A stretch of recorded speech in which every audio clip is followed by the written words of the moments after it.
교과서 15페이지 보시면 15페이지에 의무 부담 행위와 처분 행위 나와 있죠? 의무 부담 행위는 다른 말로 채권 행위라고 했어요. 그죠? 동그라미 2번 보시면 채권 행위란 채권의 발생을 목적으로 하는 법률 행위고 어떤 게 있다? 매매, 증여, 임대차 계약. 그죠? 그럼 타인 소유물에 대한 매매 계약도 허용된다. 무효가 아니라는 얘기죠? 타인의 권리에 대한 매매는 유효, 무효?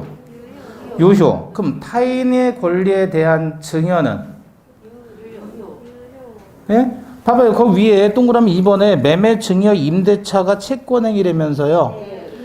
예? 매매, 증여, 임대차가 채권행위니까 채권행위는 타인 소유물에 대해서도 가능하다는 얘기잖아요. 따라서 타인 소유물에 대한 매매 대신 타인 소유물에 대한 증여, 타인 소유물에 대한 임대차도 허용된다 그 얘기입니다. 반면에 처분행위는 물권행위나 물권행위에 준한다 그래서 준물권행위가 있는데 동그라미 1번 처분행위란 직접적으로 현존하는 권리의 변동을 가져오는 법률행위인데 이처럼 처분행위는 뭐에 문제가 없다. 이행의 문제를 남기지 않는다는 점에서 의무 부담 행위와 구별되는 특징을 갖는다. 처분행위는 물권행위가 있는데 직접 물권의 발생, 변경, 소멸을 일으키는 행위가 처분행위, 물권행위인데 소유권의 양도, 그죠? 그 다음에 지상권의 설정, 저당권의 설정, 이렇게 설정 들어가면 전부 처분행위인 거예요. 교재 보고 있어요? 근데 준물권행위는 물권 이외의 권리인 채권 또는 무채재산권 등의 변동을 일으키는 법률행위인데 두 가지만 기억하셔요. 채권 양도, 채무 면제. 채권 양도와 채무 면제. 이건 채권 채무니까 마치 채권 행위처럼 보여지지만 이행의 문제가 남지 않는다는 점에서 물권행위에 준한다고 표현하는 겁니다. 그래서 얘를 뭐라고 한다고요? 준물권 행위. 어떤 게 있다고요? 두 가지. 채권 양도, 채무 면제. 다시 칠판. 물권행위는 다른 말로 무슨 행위라고 해요? 처분행위라고 한단 말이에요. 처분행위. 얘는 이행의 문제가 있다, 없다? 없다. 그래서 타인의 권리의 물권행위는 무효예요. 타인의 권리의 채권행위는 유효라고요. 그럼 이 채권행위는 뭐가 있다고요? 매매, 증여, 임대차. 이런 것들이 채권행위니까 타인의 권리에 대한 매매, 증여, 임대차는 유효, 무효? 유효. 그럼 어떤 게 처분행위라고 그랬어요? 양도해 주는 것도 처분행위고 또 설정 들어가면 전부 무슨 행위? 처분행위. 어떤 설정이에요? 지상권 설정, 전세권 설정, 저당권 설정 이렇게 다 처분행위란 말이에요. 네? 얘들 구별하는 이유는 타인의 권리의 채권행위, 다른 말로 부담행위. 이거는 근데 타인의 권리의 무슨 행위? 처분행위, 다른 말로 물권행위는 이건 무효라고요. 이건 무효. 그러면 채권행위, 의무 부담행위는 한마디로 뭐라고 생각하시면 되냐면 이건 약속하는 거예요. 약속하고 그 약속을 여기서는 뭐예요? 실현시키는 거예요. 약속은 나중에 의무를 이행해야 되는 이행의 문제가 있는 거예요? 이행의 문제가 남아있지 않은 거예요? 이행의 문제가 남아있잖아요.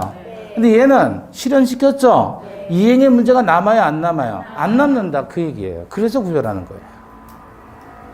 자, 결론. 타인의 권리의 매매는 유효. 타인의 권리의 양도는 무효. 타인의 권리의 임대차는 유효. 타인의 권리의 전세권 설정은 그건 무효. 설정, 전세권 설정. 처분행위라고요. 이해되셔요? 네. 자, 빈출.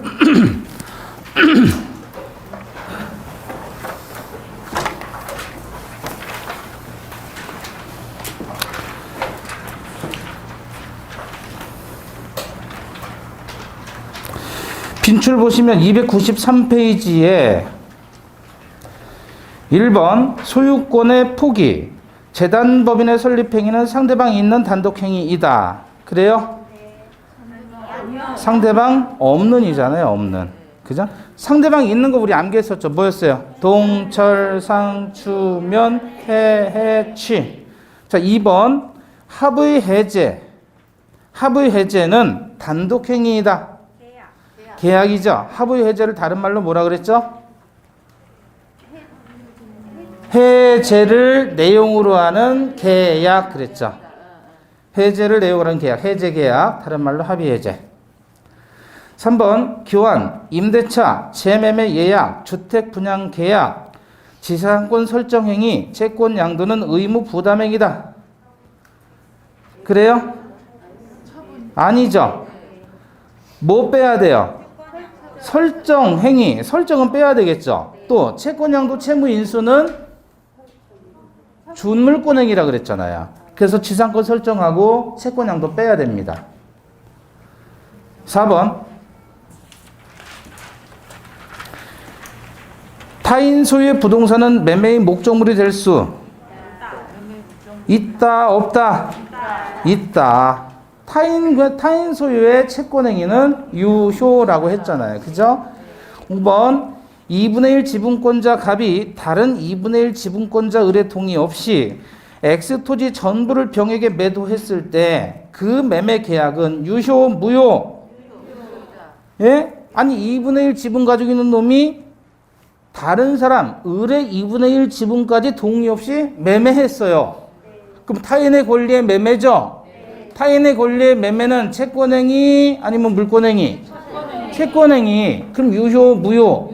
유효란 말이에요. 유효.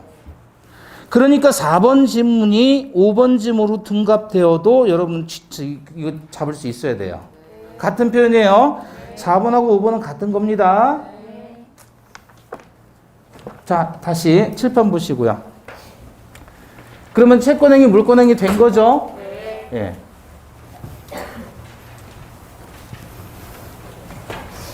아주 중요한 거 한 거예요. 예. 또 어려운 건데 하신 거예요. 어려운 건데. 자, 요거 보시죠. 법률행위와 의사표시와의 관계인데 법률 요건은 법률 행위와 법률의 규정으로 나눈다 그랬죠?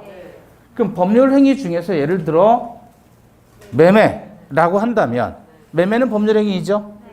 법률 행위라면 이 안에 의사표시가 뭐 들어가는 거죠?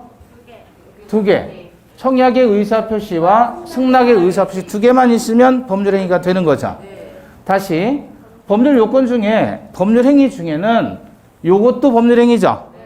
취소도 법률 행위죠. 그럼 취소라는 법률 행위를 할 때에는 의사표시가 몇 개? 하나만 있으면 되는 거예요. 그죠? 또 법률 행위인데 혼인도 법률 행위인가요? 혼인도 법률 행위라면 그 안에는 청약의 의사표시와 승낙의 의사표시 플러스 혼인신고가 들어가야 되는 거예요. 그죠? 그러니까 이런 것들이 다 법률 사실인데 법률 사실은 의사표시와 의사표시 아닌 법률 사실도 있다. 그러나 법률행위에는 반드시 의사표시가 들어가는데 의사표시가 하나 들어가는 법률행위를 우리는 뭐라고 표현한다? 단독행위. 의사표시 두 개 들어가는 것을 계약이라고 한다.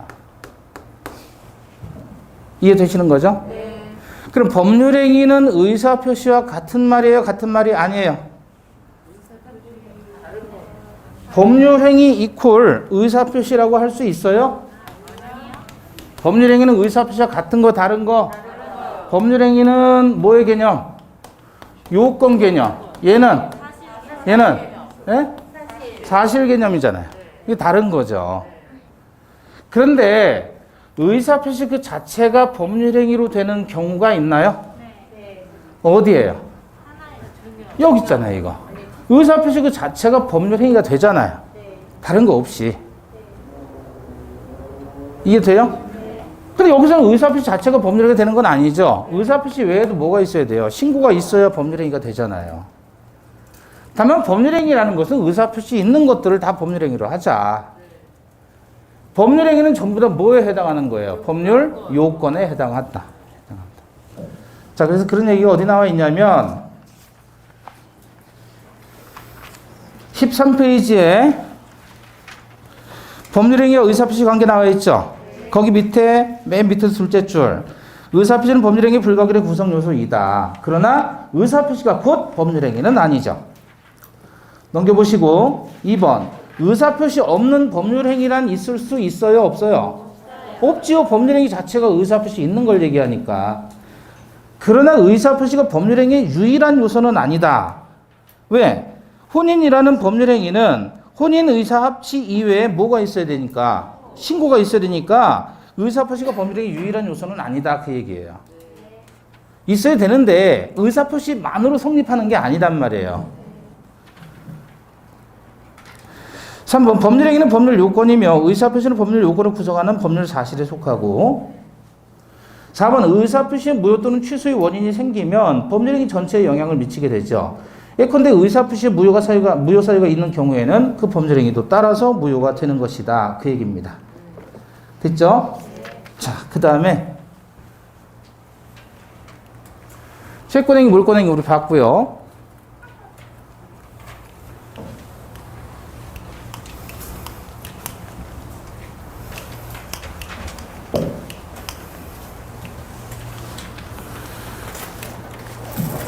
이제 교과서 17페이지 가시면 법률행위에 뭐 나와요? 요건 나오죠. 거기 16페이지에 요식, 불요식, 출연, 비출연, 주된, 종된, 생전, 사후 등은 별로 안 중요하다. 읽어보셔도 돼요. 자, 법률행위 요건입니다. 일단 7번 보시고요. 법률행위의 무슨 요건이에요? 성립 요건이에요. 성립 요건. 성립 요건, 요걸 갖추었다 그러면 법률행위는 어떻게 된다? 성립됐다 이렇게 표현하는 거예요. 성립했다. 예를 들어 매매라고 하는 법률행위가 있다. 그러면 일단 성립 요건을 갖추면 성립이 된 거예요. 근데 만약에 성립 요건을 갖추지 못했어요. 노케이. 성립 요건 갖추지 못했다 그러면 어떻게 돼요? 성립 안 됐다 이렇게 표현하는 거예요. 불성립. 불성립을 다른 말로는 부존재 그래요. 부존재라는 말이 무슨 말이죠? 없다라는 거죠. 없다. 예? 부존재가 없다라는 말이에요. 그러면 성립은 다른 말로 뭐라고 하면 돼요? 그러니까. 아, 불성립이 부존재라면서요. 그럼 성립은 뭐라고 표현하면 돼요? 존재. 성립했다라는 말은 법률행위가 성립했다라는 말은 법률행위가 존재한다 그 얘기예요. 법률행위가 성립하지 않았다라는 말, 불성립했다 그 말은 뭐야? 법률행위가 없는 거예요. 그러니까 법률행위가 없는 거를 불성립, 법률행위가 있는 거를 성립이다 그렇게 표현하는 거예요. 네? 네. 성립된 법률행위가 다시 효력을 발생시키려면 효력 요건을 갖춰야 돼요. 그러면 효력이 있다 그래서 유효라고 하는 거예요. 그러니까 법률행위가 성립된 것하고 유효한 것은 다른 거예요. 성립이 됐지만 효력 요건까지 갖추어야 유효라고 표현하는 거고 법에서 이 효라는 말은 법률 효과를 얘기하는 거예요. 법률 효과. 법률 효과가 다른 말로 뭐라 그랬죠? 권리 변동이라고 했단 말이에요. 그러면 유효라는 말은 있다는 거잖아요. 뭐가? 권리 변동이 있다는 거예요. 그 말이 무슨 말이에요? 권리가 발생하고 변경하고 소멸한다. 이해되셨어요? 그럼 이제 권리 발생, 변경, 소멸은 너무 기니까 우리 간단하게 표현하면 유효 그러면 얘가 권리와 의무라고 생각하시고 그게 생긴다 그거예요. 있다. 유효라는 말은 권리 의무가 있다. 예를 들어 매매 계약을 했어요. 근데 매매 계약을 했을 때 매매가 성립되고 또 효력 요건까지 갖추어야만 매도인 매수인에게 권리와 의무가 생기는 거예요. 만약에 효력 요건을 갖추지 못해요. 여기서 성립됐는데 효력 요건을 갖추지 못했단 말이에요. 그러면 어떻게 되죠? 무효가 되는 거예요. 그럼 무효라는 말은 무슨 말이에요? 권리 의무가 안 생기는 거예요. 이거는 쉽게 말하면 계약서 썼다 그거예요. 썼다. 계약서 썼다. 계약서 쓰려면 뭐가 있어야 되죠? 사람이 있어야 되죠? 매도인, 매수인이 있어야 되죠? 그죠? 집이 있어야 될 거 아니에요? 그 다음에 뭐 있어야 돼요? 요 세 가지가 존재하면 성립했다라고 표현하는 거예요. 그럼 계약서 쓰더라도 효력 요건을 갖추어야만 권리와 의무가 발생하는데 계약서 썼지만 효력 요건을 갖추지 못했다면 권리 의무 안 생기는 거예요. 계약서 써도 돈을 줘도. 이해 되시는 겁니까? 그래서 법률행위의 성립 요건과 효력 요건의 개념을 이해하셔야 된다. 성립했다. 계약이 법률행위가 성립했다. 그 말은 무슨 뜻이에요? 법률행위가 성립했다라는 말은 계약서를 썼다 그 얘기예요. 그럼 법률행위가 불성립했다 그러면 무슨 말이에요? 계약서 쓰지도 않은 거예요. 그러니까 법률행위가 없는 거란 말이죠. 용어 전달이 됐어요? 그럼 성립 요건은 뭐가 있다고요? 당사자. 그 다음에 목적, 의사 표시. 효력 요건은 당사자가 권리 능력 있고 의사 능력 있고 행위 능력이 있어야 돼요. 권리 능력, 의사 능력, 행위 능력. 그 다음에 목적이 확정, 가능, 적법, 사회적 타당성이 있어야 되고 의사표시가 일치해야 돼요. 이때 의사표시가 일치해야 되는데 의사표시가 일치되지 않은 경우라면 요거를 우리는 비정상적인 의사표시다 이렇게 표현해요. 그럼 의사표시가 일치된 경우는 무슨 뜻이에요? 이거는 정상적인 의사표시. 유효가 되는 거예요. 그런데 의사표시가 일치하지 않게 되면 비정상적 의사표시다 그래서 그게 뭐가 있어요? 비진의 표시, 통정호의 표시, 착오, 사기, 강박 등의 의사표시가 이제 추후로 나오게 되는 거예요. 그럼 여러분께서는 반드시 기억하실 게 뭐란 말이에요? 성립 요건과 효력 요건을 보시자. 성립 요건은 뭐가 있다고요? 당사자, 목적, 의사 표시. 효력 요건은 당사자가 권리 능력, 의사 능력, 행위 능력이 있을 것. 목적이 확정, 가능, 적법, 사회적 타당성이 있을 것. 세 번째, 의사와 표시가 일치해야 된다. 이게 효력 요건이에요. 이건 뭐 당사자, 목적, 의사 표시 앞글자 따서 외울 필요 있어요? 없어요. 그죠? 이거 이렇게 외워요? 어떤 분이 그래요. 닭의 목은 비틀어도 새벽은 온다? 닭목이? 닭목이 비틀어져도 새벽은 온다? 닭목이? 아니 뭐하러 그렇게 외우냐. 이거 그래야 매끌 되지도 않는구만. 그죠? 목적은 확정, 가능, 적법, 사회적 타당성. 그래서 두 번째 글자를 따가지고 정능 법회. 정능에서 법회하는 목적.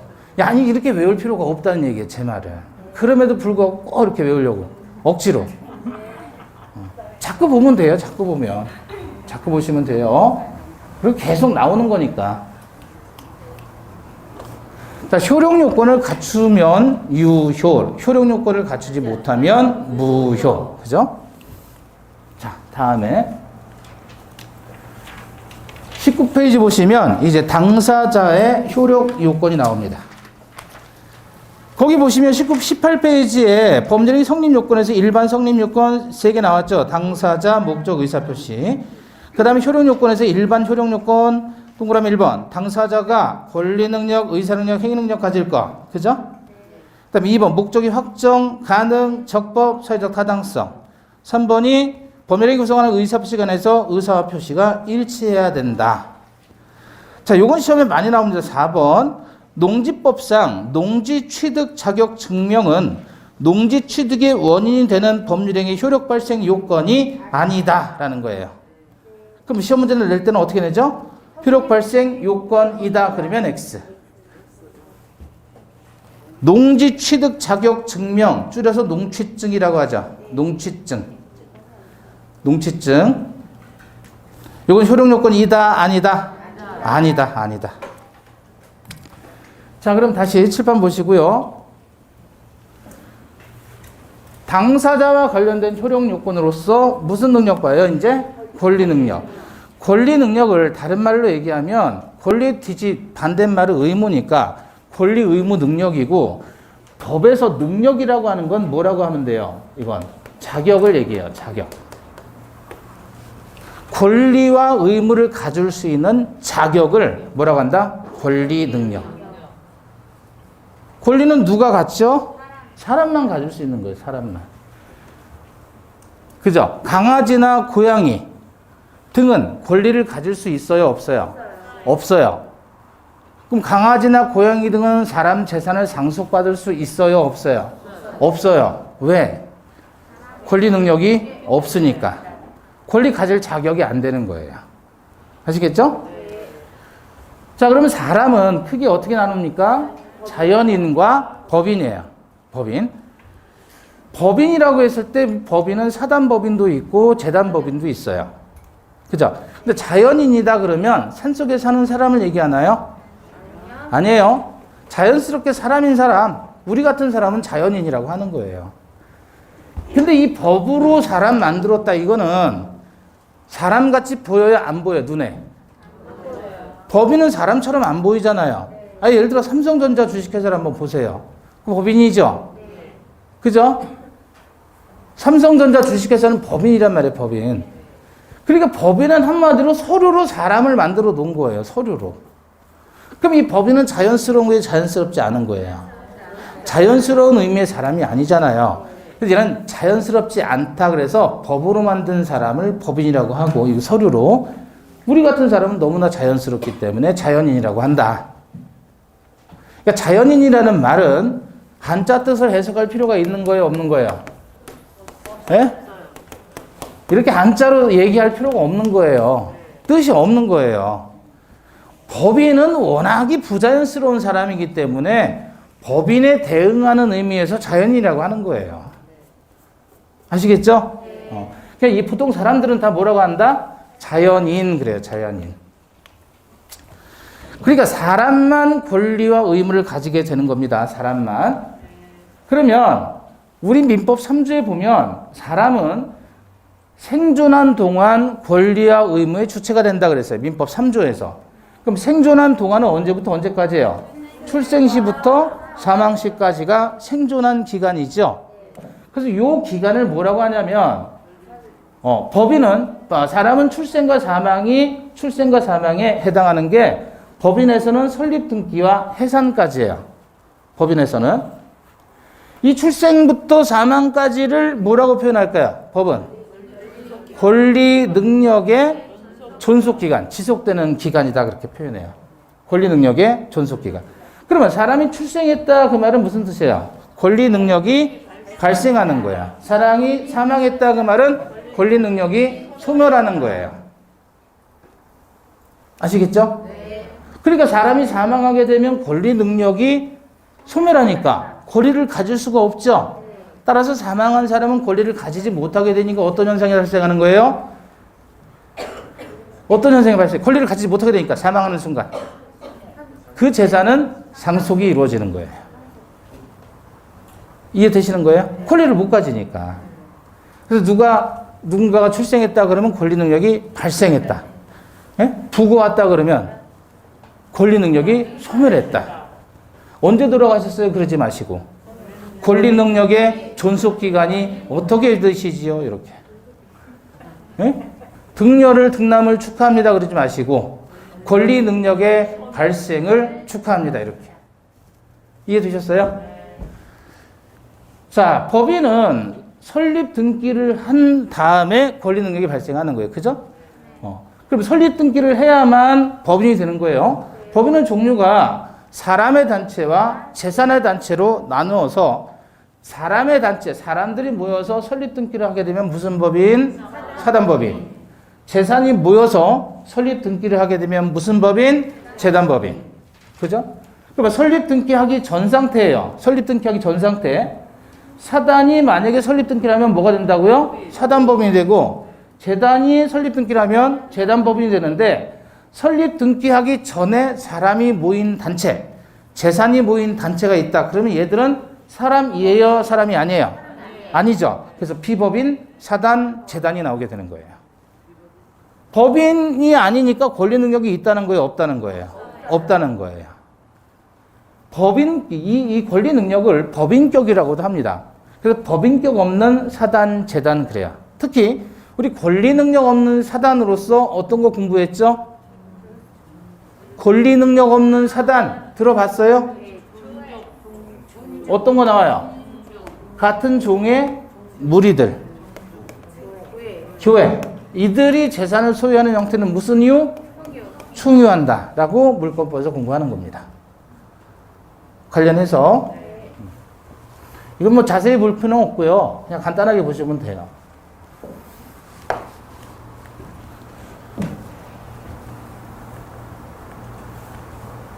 자, 두 번째 이제 의사 능력이에요. 의사 능력. 첫 번째는 당사자가 무슨 능력이 있어야 되고요? 권리 능력이 있어야 된다. 그래야 유효가 되는 거예요. 법률행위를 해도. 두 번째는 의사 능력이 있어야 되는데 의사가 뭐죠? 의사? 생각할 수 있는 자격이 있어야 되는 거예요. 그죠? 그래서 자기의 행위의 의미나 결과를 예측할 수 있는 능력, 지적인 능력을 얘기합니다. 자신이 무슨 말을 하고 있는지, 무슨 소리를 하고 있는지, 어디다 계약을 하는지, 어떻게 사인을 하는지 다 알고 있어야 된다 그 말이에요. 그러면 이 의사 능력은 개별적이고 구체적으로 사람마다 달라요. 그죠? 그럼 의사 능력이 없는 사람을 뭐라 그러죠? 의사 무능력자 그렇게 표현해요. 의사 능력이 없는 사람. 이들이 법률행위라면 뭐예요? 무효예요. 무효. 예를 들어 어떤 사람일까요? 예? 만취자. 떡이 된 상태. 필름이 끊긴 상태. 블랙아웃이라고 하죠. 예? 이 상태라면 이 사람이 하는 의사표시는 다 뭐예요? 책임질 수가 없으니까 무효다. 또는 유아, 영아. 그죠? 근데 만취를 하더라도 소주 한 잔에 만취하는 분들도 계시고 소주 10잔에 만취하는 분들도 계시고 그죠? 소주 10병을 마셔도 끄떡없는 사람도 있죠? 사람마다 틀리죠? 그러니까 개별적이고 구체적으로 판단을 하게 되는 거란 말이에요. 의사능력은. 사람마다 틀리니까. 이해되는 거예요? 그래서 갑이라는 사람이 을이 운영하는 술집에서 소주를 마셨는데 1병 마시고 2병 마시고 3병 마시고 4병을 마셨어요. 그러면 2병 마시고 여기서 블랙아웃이 온 거예요. 필름이 끊겼어요. 그러면 여기까지 법률행위는 정신이 있는 상태니까 의사능력이 있는 상태니까 유효이죠. 근데 필름이 끊긴 상태에서 3병, 4병, 2병을 더 마셨다면 요 법률행위는 의사 무능력 상태니까 뭐가 되는 거죠? 무효가 되는 거예요. 그죠? 그럼 병당 10,000원씩 계산하면 얼마 계산했을까요? 갑은 40,000원 계산했죠. 40,000원 계산했는데 사실은 20,000원어치만 유효고 나머지 20,000원은 무효잖아요. 그죠? 그럼 갑은 그 다음날 우리에게 와서 20,000원 돌려주시오 라고 반환을 청구합니다. 그걸 뭐라 그래요? 부당 이득의 반환 청구라고 해요. 부당하게 이득을 취했다는 게 아니고 무효인데 준 게 있으면 그게 부당이득이에요. 그쵸? 그러면 을의 입장에서는 무효이니까 권리 의무가 안 생긴 거니까 2병치에 대해서는 돈을 돌려줘야 되겠죠. 부당이득으로. 따라서 20,000원을 반환해 줍니다. 그럼 갑의 입장에서는 4병을 다 마셨잖아요. 그럼 얘도 2병치는 반환해 줘야 되겠죠? 그래요? 어떻게 반환해요? 네? 어떻게 반환해요? 으악 하고 하는 거예요. 으악 하고. 네? 그래서 얘가 그랬죠. 얘한테 당신 화장실에 가보셔. 내가 토해놓은 자국이 있어. 이렇게. 그죠? 그래서 월요일마다 저는 느껴요. 학원 올 때. 주안에 2030 거리 있잖아요. 온갖 군데에 부당이득 반환 해놓은 거예요. 애들이. 그죠? 주말에 드시고 새벽에 앞으로 떡이 됐다. 해서 돌려주면 뭐예요? 부당이 반환. 무효일 때는 어떻게 한다고요? 부당이 반환. 더럽게 해야 돼. 더럽게. 무효 나왔다 그러면 공식이에요. 전부 뭐예요? 부당이 반응. 해봐요. 부당이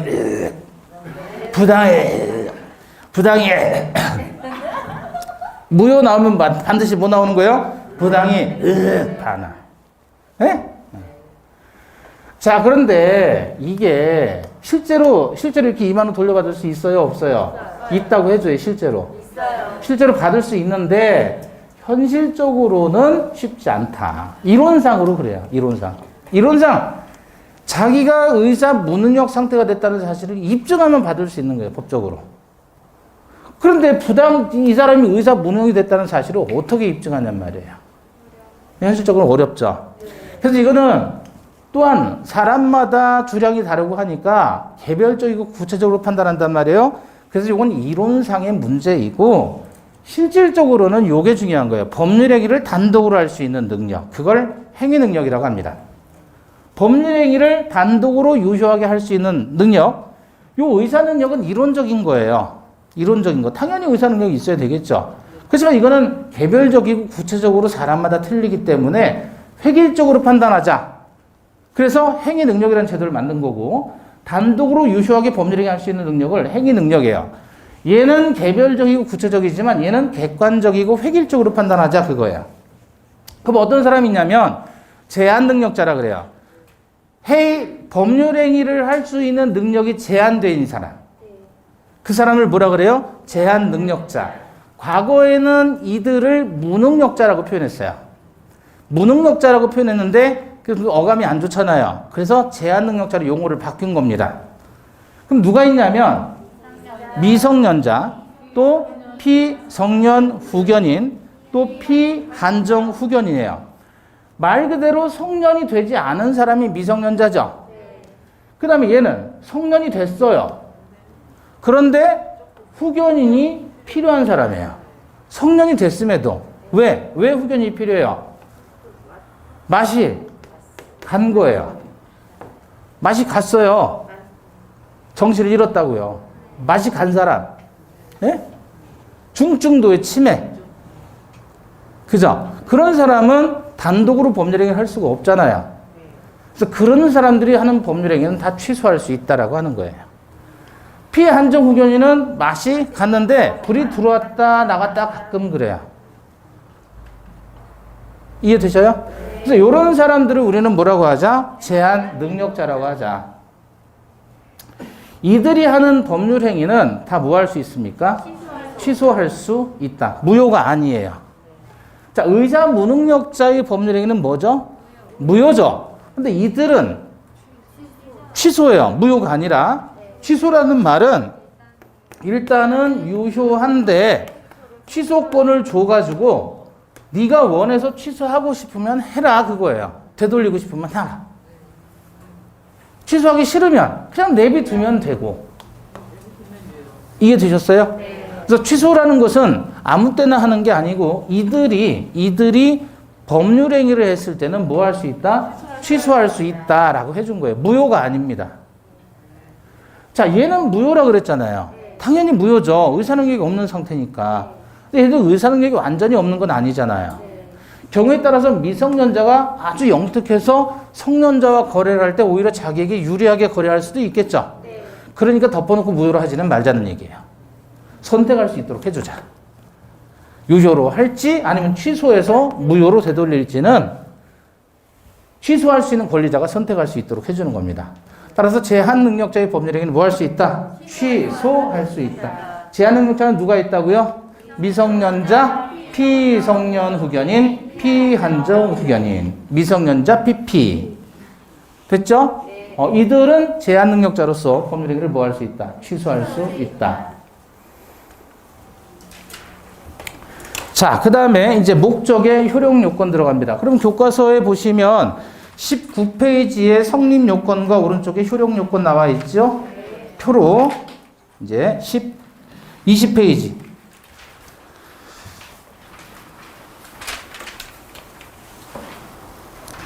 자, 20페이지 보시면 법률행위 목적글에서 네모 2번 법률행위 뭐예요? 확정 그랬죠. 확정. 목적의 효력 요건은 첫 번째 확정, 가능, 적법, 사회적 타당성이 있어야 된다 그랬잖아요. 그죠? 우리 당사자의 효력 요건 봤죠? 당사자가 권리 능력이 있고 의사 능력이 있고 행위 능력이 있어야 된다. 권리 능력과 의사 능력이 없는 자의 법률 행위는 무효, 제한 능력자의 법률 행위는 취소할 수 있다 그랬어요. 그죠? 그 다음에 효력입니다. 확정. 여기 봐봐요. 확정이란 말이 무슨 뜻이에요?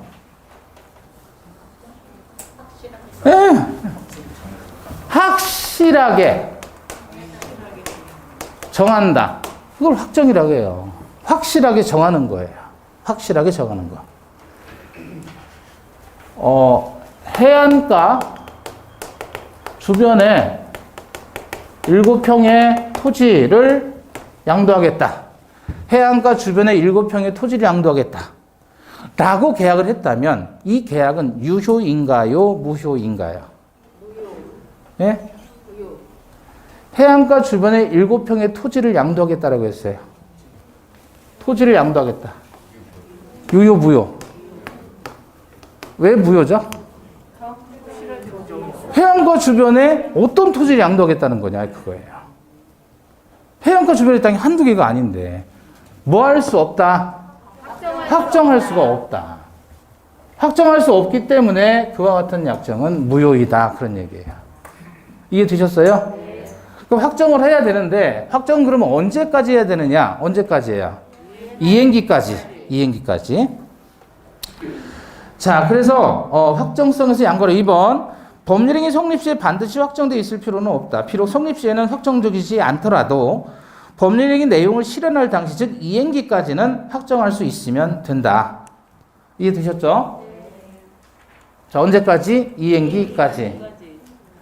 그 다음에 7번 보시죠. 두 번째, 가능해야 돼요. 목적의 실현이 가능하지 않은 것을 우리는 뭐라고 그러죠?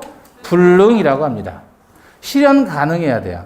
예컨대 한강에 빠진 반지를 찾아오면 1억 원을 지급하겠다라고 계약을 합니다.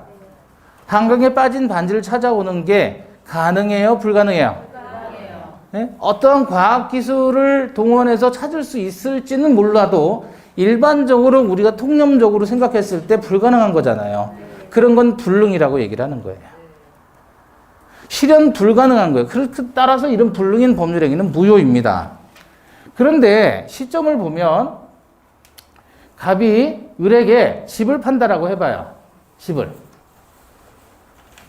자, 갑이 을에게 집을 파는데 매도인이 매수인에게 뭘 판다고요? 집을 판다고요. 그래서 3월 20일 날 계약 체결했고 4월 20일 날 집을 넘겨주기로 했어요. 이사 가기로 했어요. 그러니까 이 계약을 체결했을 때가 바로 법률행위 성립했을 당시를 얘기하는 거야. 계약서 쓸 당시. 계약서 썼기 때문에 이제 의무가 발생했죠? 의무가 발생했단 말이에요. 그죠? 그 의무를 뭐 하는 거죠? 이행하는 거예요. 그러니까 갑과 을 사이에 뭐를 했단 말이에요? 매매 계약하는데 3월 20일 날 계약 체결했다. 그 얘기예요. 그리고 4월 20일 날 이사 가기로 한 거예요.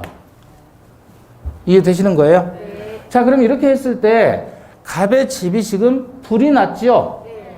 불이 났잖아요. 근데 이제 3번이 불이 났는데 계약 체결 이전에 이미 불이 났을 때를 얘기해요. 이 그림은, 첫 번째 그림은. 계약 체결 전에 집이 불이 났기 때문에 이때 이행할 수가 없죠. 네. 그죠? 네. 이런 걸 뭐라고 하죠? 원시적 불능이다. 이렇게 표현해요. 원시적 불능. 그런데 계약 체결을 했어요. 그 당시까지도 집이 멀쩡히 있다가 3월 20일 지나서 3월 말에 집에 불이 난 거예요. 그래서 4월 20일 주지 못하게 되겠죠. 네. 이런 것들을 뭐라고 하죠? 이걸 후발적 불능이다. 이렇게 표현해요. 그럼 4월 20일 날 을에게 소유권 이전을 해줬죠. 네. 그래서 4월 30일에 불이 났어요. 네? 이건 뭐라고 해요? 이건 불난 집이에요. 이거는 불능이 아니죠? 불능이 아니잖아요. 여기서 불능이라고 하는 경우는 매매계약 체결에서 의무가 이행이 가능하냐, 가능하지 않은 경우냐, 그거잖아요. 근데 여기서는 4월 20일 날 이행을 했지요. 그럼 더 이상 불능이라는 말은 해서는 안 되는 거예요. 불능이라는 말 앞에 뭐가 생략된 거예요? 의무의 이행이 요게 생략된 거예요. 네? 자, 권리는 뭐 하는 거예요? 행사하는 거고 의무는 이행한다라고 표현하는 거예요. 권리의 이행, 의무의 행사 이런 말은 없어요. 권리는 행사한다라고 표현하고 의무는 이행한다라고 표현하는 거예요. 근데 그 의무의 이행이 뭐하다? 불가능하다. 그걸 불능이라고 하는 거예요. 그럼 이때는 이행을 다 했기 때문에 이건 불능에 해당하지 않는다. 따라서 불능의 종류는 뭐와 뭐가 있어요? 원시적 불능과 후발적 불능이 있다. 불능의 종류는 원시적 불능과 후발적 불능이 있는데 원시적 불능일 때에는 유효, 무효. 원시적 불능인 법률행위는 무효입니다. 얘는. 시당초 불가능한 거였잖아요. 근데 후발적 불능인 법률행위 여기서 계약 체결 시점에 권리 의무가 발생했죠. 그 의무 이행이 불가능해진 거잖아요. 계약 체결 후에. 그죠? 따라서 이것은 의무는 그대로 있는 겁니다. 유효해요. 다만 여기에 대해서 이제 계약법으로 가서 채무 불이행과 담보 책임이 문제가 되는 거죠. 원시적 불능인 법률행위는 무효, 후발적 불능인 법률행위는 유효. 아시겠죠? 자, 질문. 법률행위 성립 전에 불능이 된 법률행위는 법률행위 성립 전에 불능이 된 법률행위는 원시예요, 후발이에요? 원시. 성립 전이니까 원시죠? 네. 무효로 되지 아니한다. 그러면 X죠. 무효이잖아요, 원시적 불능은. 네? 이미 소실된 건물의 매매 계약은 유효, 무효? 이미 소실된 건물의 매매 계약이야. 무효. 그럼 매매 계약하기 전에 소실이 된 거예요? 계약 이후에 소실이 된 거예요? 전에. 그럼 원시, 후발? 원시. 따라서 무효. 매매 계약 체결 후 매도인이 난로를 발로 걷어차서 불이 나버렸어요, 집이. 전소됐습니다. 원시, 후발? 후발. 유효, 무효? 유효. 다시 질문. 이행기 전에 불능이 된 법률 행위는 유효, 무효? 이행기 전이죠? 네. 그럼 이걸 얘기해요? 네. 아니면 이것도 얘기해요? 얘는 이행 전이라고 하지 않아요. 계약 체결 전이라고 하는 거지. 따라서 이행 전은 이걸 얘기하는 거예요. 유효, 무효? 유효. 하실 수 있겠죠? 네. 예. 잠시 쉬었다 보겠습니다.